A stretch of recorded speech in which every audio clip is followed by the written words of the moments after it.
Olá, amigos, sejam muito bem-vindos.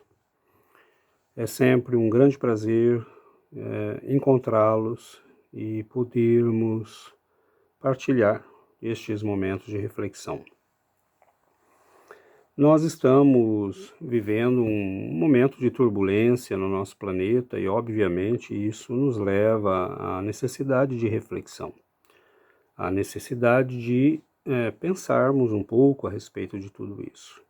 Não há nenhum evento que nos aconteça que não tenha essa finalidade, né? O objetivo de nos levar a reconsiderar prioridades, valores, estabelecer aquilo que realmente é fundamental, mas é um momento de turbulência e nós, como espíritas, como cristãos, nós temos elementos dentro da doutrina espírita, dentro do Evangelho, para analisarmos estas situações. E também para sabermos como nos comportar diante destes eventos. Então eu gostaria de trazer para vocês hoje uma página do Evangelho que eu acho que é muito significativa para esse momento. É o momento em que Jesus acalma a tempestade na travessia do mar da Galileia. Diz o texto: Ao cair da tarde desse dia, Jesus disse aos discípulos: Vamos atravessar para a outra margem do lago. Deixando a multidão para trás, entraram no barco onde ele já estava, e começaram a travessia, embora outros barcos o seguissem. Mas logo se levantou um tão grande temporal, com vendaval e ondas rebentando contra o barco, que este já estava cheio de água. Entretanto, Jesus dormia deitado na popa, com a cabeça numa almofada. Inquietos, acordaram-no, gritando: Mestre, não te preocupa que estejamos quase a morrer? Ele, levantando-se, repreendeu o vento e disse ao mar: Aquieta-te. O vento parou e fez-se uma grande calma.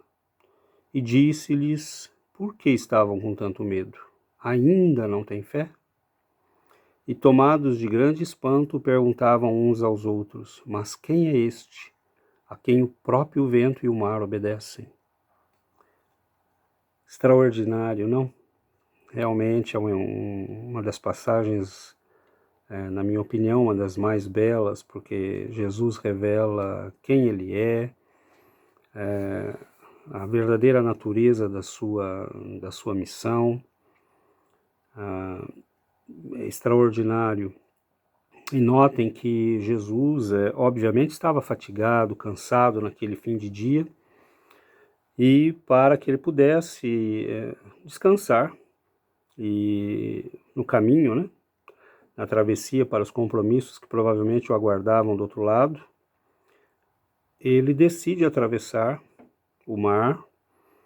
E o mar da Galileia é realmente um mar, embora seja um lago, né, a 200 metros mais ou menos abaixo do nível do mar, ele tem 21 quilômetros de extensão, 14 quilômetros, 21 por 14, né? Então é realmente uma extensão de água imensa.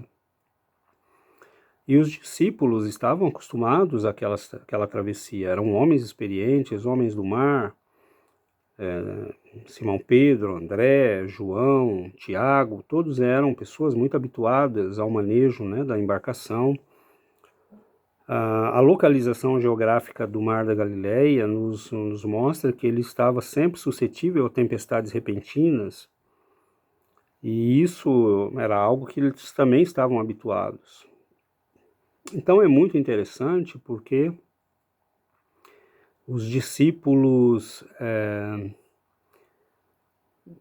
começam a travessia, como sempre, até seguidos por outros barcos, porque o povo não deixava Jesus de jeito nenhum, né? Eles estavam sempre atrás dele, sempre queriam estar onde ele estava, tocá-lo, ouvi-lo.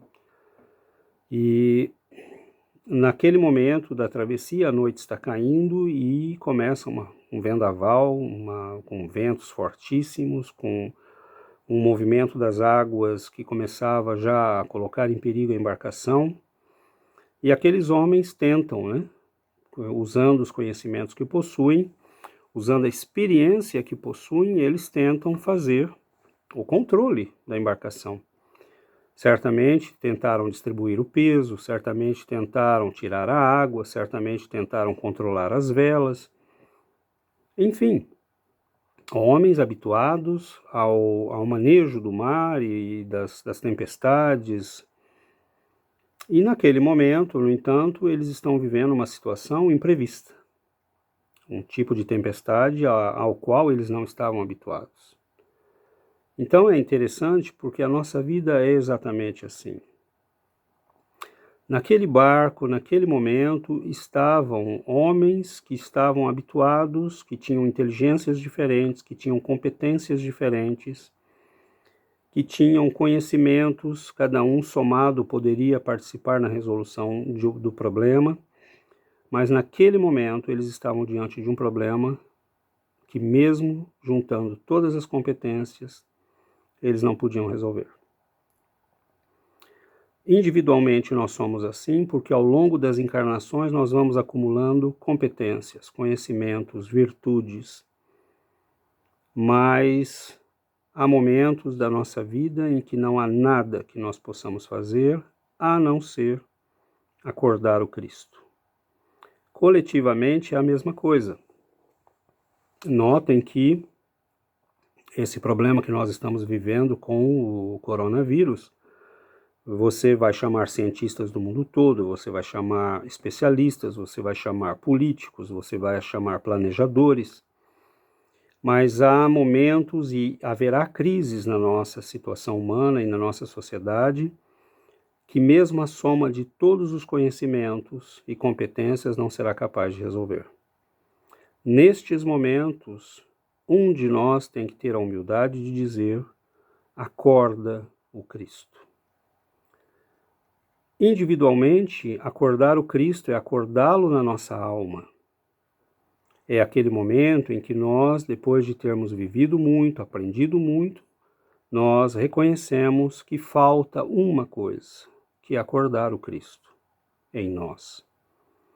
E ele acordado significa o homem que está se tornando pleno, o homem que está se realizando espiritualmente. O homem que está se identificando com Deus e com as forças superiores da vida, ao ponto que ele pode levantar-se diante da tempestade e dizer: basta, aquieta-te, e mesmo os elementos vão obedecê-lo.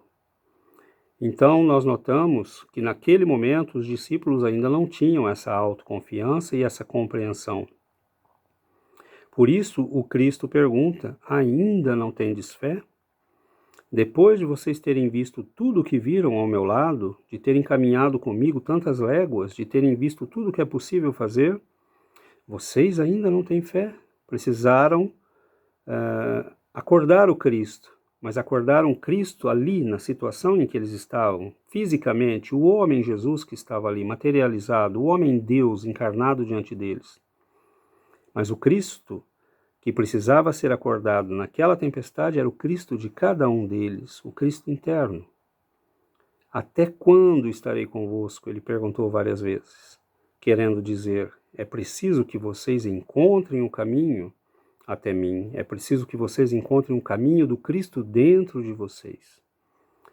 Então, meus amigos, diante das tempestades, diante dos maremotos, tanto sociais quanto individuais, há momentos em que nós temos que ter a humildade daquele discípulo que diz aos outros: acordemos o Cristo, chamemos o Cristo, imploremos ao Cristo para que ele interceda. E se nós não temos ainda esse Cristo desperto em nós, tenhamos no mínimo a humildade de chamar por ele. A humildade de nos colocarmos de joelhos e dizer: Senhor, me ajude. Senhor, me socorra. Senhor, me proteja neste momento de aflição, de dor e de sofrimento. Porque ele estará sempre ali. E no momento em que nós pedirmos de coração e humildemente, Ele se levantará e dirá às tempestades que sopram na nossa vida: basta, aquieta-te. Então, amigos, tenhamos confiança, tenhamos fé, oremos muito, coloquemo-nos em contato com as forças superiores da vida e nos mantenhamos em contato com essas forças, porque no meio das tempestades nós podemos juntar todo o nosso conhecimento, toda a nossa competência, mas há tempestades que só o Cristo pode acalmar. Então guardemos a fé, guardemos o Espírito em comunhão profunda com as forças divinas, para que nós possamos sobreviver, para que nós possamos proteger a nossa embarcação individual e coletiva. Que Deus nos abençoe, nos proteja e tenham muita paz, e eu espero reencontrá-los em breve no nosso próximo vídeo. Um grande abraço a todos vocês.